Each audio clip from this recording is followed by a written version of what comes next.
Whispers.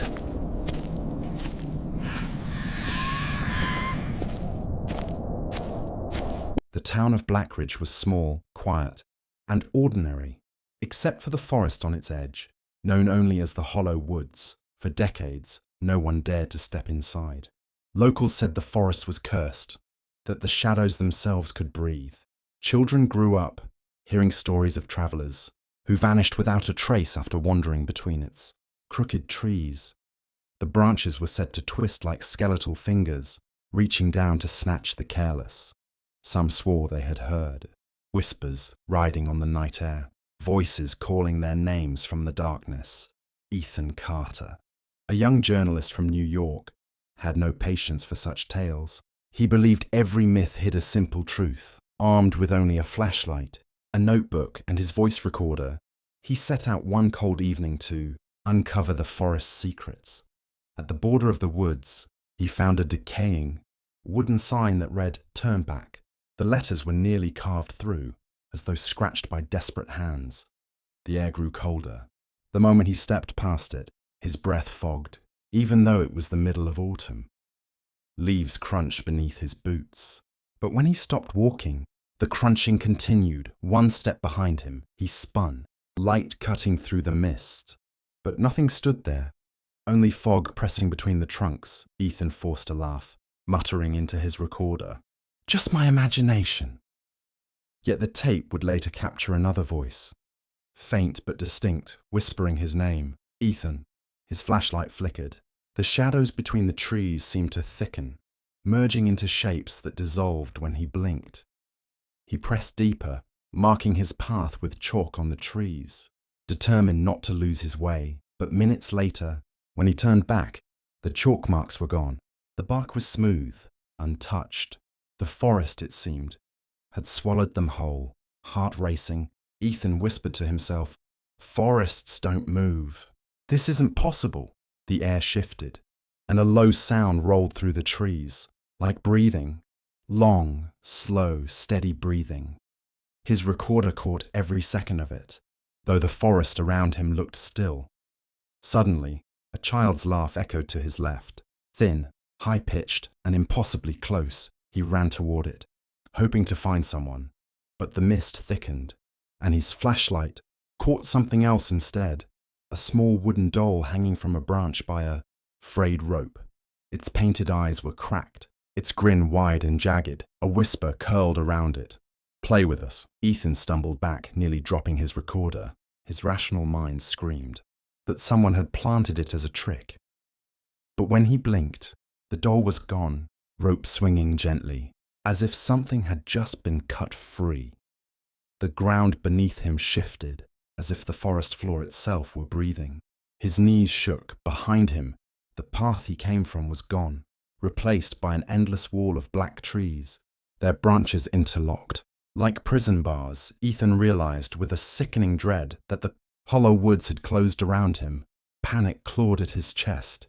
He whispered into the recorder, voice trembling, "If anyone finds this, the forest is alive." A voice answered back from the device. His own voice, saying words he had never spoken. "You will never leave."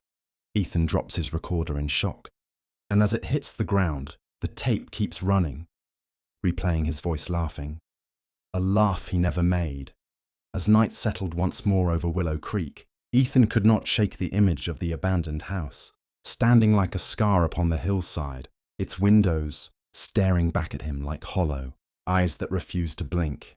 He tried to sleep, but every time his eyes closed, he could hear faint whispers in the back of his mind, whispers that grew louder until they sounded like voices calling his name from the depths of the forest. The next evening, driven by a mixture of fear and curiosity, Ethan returned to the woods, flashlight trembling in his hand, each step sinking into the damp soil as the mist wrapped tighter around his body like cold fingers. The deeper he walked, the quieter the forest became. No rustling leaves, no chirping insects, only his own breathing echoing unnaturally loud, as though the trees themselves were holding their breath, waiting. At the base of the hill, he found something he hadn't noticed before, a set of stone steps half buried in moss. leading down into a dark opening carved into the earth, hidden beneath twisted roots and shadows. The whispers grew clearer now, not just sounds, but words, calling to him, begging him, warning him, yet instead of turning back, Ethan felt his legs move on their own, pulling him toward the underground passage. Inside the passage, the walls were slick with moisture, carved with symbols that glowed faintly as if feeding off his fear, and with every step forward, the tunnel seemed to stretch endlessly, like it did not want him to leave. At the end of the tunnel, he found a chamber, a cavern with a broken altar at its center, surrounded by piles of brittle bones, each skull staring upward with jaws open as though screaming, silently for release. On the altar lay a single object, a cracked wooden mask, painted in red, its eye holes empty. Yet Ethan swore something inside them blinked, alive, aware, watching him. The moment his fingers brushed against the mask, the cavern erupted with 1,000 voices screaming at once, and the ground beneath him shook, violently, as if the forest itself was awakening from a centuries-old slumber. Ethan staggered back as the cavern shook, dust raining down from the ceiling, but the mask remained in his hand, pulsing faintly, as though it had a heartbeat of its own. He stared at it in horror, and in that silence he realized the mask wasn't just an object. It was breathing, inhaling slowly, exhaling softly, like something alive trapped inside wood and paint. The whispers that had once surrounded him were now silent, replaced instead by a single steady voice, calm and chilling, whispering directly into his skull, "Wear me, and see the truth." Ethan wanted to throw it away, to run back into the forest, but his fingers refused to let go, gripping tighter and tighter, as though the mask had fused itself to his skin. The chamber walls began to shift, the bones scattered around him clattering together, rearranging into shapes that looked almost human, half-formed, figures crawling toward him, jaws snapping open and shut in eerie silence. Terrified, or he lifted the mask to his face, thinking maybe it would stop the horror. But the moment it touched his skin, it burned cold, like frostbite spreading across his flesh. The cavern around him vanished, replaced by visions, a village long ago, people screaming, the forest devouring their homes as shadows poured out of the trees. Swallowing everything in an endless night, at the center of it all stood the house on the hill, pristine and alive, its walls pulsing as though the house itself was a living creature, feeding on the souls of those who entered. Ethan ripped the mask from his face, gasping for air, only to find himself once again in the cavern, but now, carved into the walls were new symbols, glowing red, and among them, a single word appeared, chosen. Before he could move, a figure stepped out from the darkness, tall, draped in tattered robes, its face hidden beneath a mask identical to the one in Ethan's hand, and in a voice that was not human, it whispered, "You cannot escape, because you belong to us now." The figure in the cavern stood motionless, its mask gleaming faintly in the dark, and though Ethan could not see its eyes, he felt them piercing through him, heavy and suffocating, as if the air itself bowed to its presence. When it finally spoke, the voice was not one but many, layered whispers echoing together. "We were once the villagers, we were once human, until the forest took us." Ethan staggered backward, his mind reeling, but the figure's words sank deep into him, carrying a truth that tasted like blood and ash, a truth he wished he could unhear. The cavern walls rippled again, revealing visions of countless villagers kneeling in circles, each one forced to don a wooden mask, their screams muffled as the masks fused to their flesh, turning them into something less than human, yet more than shadows. The figure leaned closer, the breath beneath its mask icy, whispering, "The house feeds on us, binds us, makes us eternal, and now it has chosen you." "Ethan!" Ethan tried to shout, or to deny it, but no sound left his mouth, only a shallow rasp, as if the mask he held had already stolen his voice.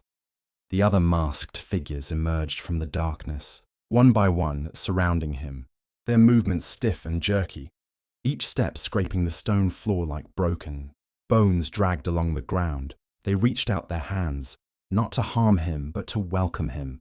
And that terrified Ethan more than any monster ever could, because he saw acceptance in their stillness. A family forged from damnation. In desperation, Ethan pressed the mask against the cavern floor, trying to shatter it, but the stone cracked instead, and from the fissures seeped a thick black liquid that hissed like boiling tar. The masked leader tilted its head, and in a voice almost gentle, almost kind, it whispered the words that made Ethan's blood freeze. "You cannot destroy what you already are." Ethan stumbled through the cavern tunnels, his hands trembling, clutching the cursed mask. Yet no matter how far he ran, the whispers followed, not echoing from behind, but blooming inside his skull, as if the mask had become part of him already. The deeper he went, the air grew heavier, pressing against his chest until every breath felt like drowning, and the glow of the cavern dimmed into blackness, leaving only faint pulses of red light bleeding from the cracks in the stone. A sound arose, slow, deliberate breathing, in perfect rhythm with his own, yet he was alone.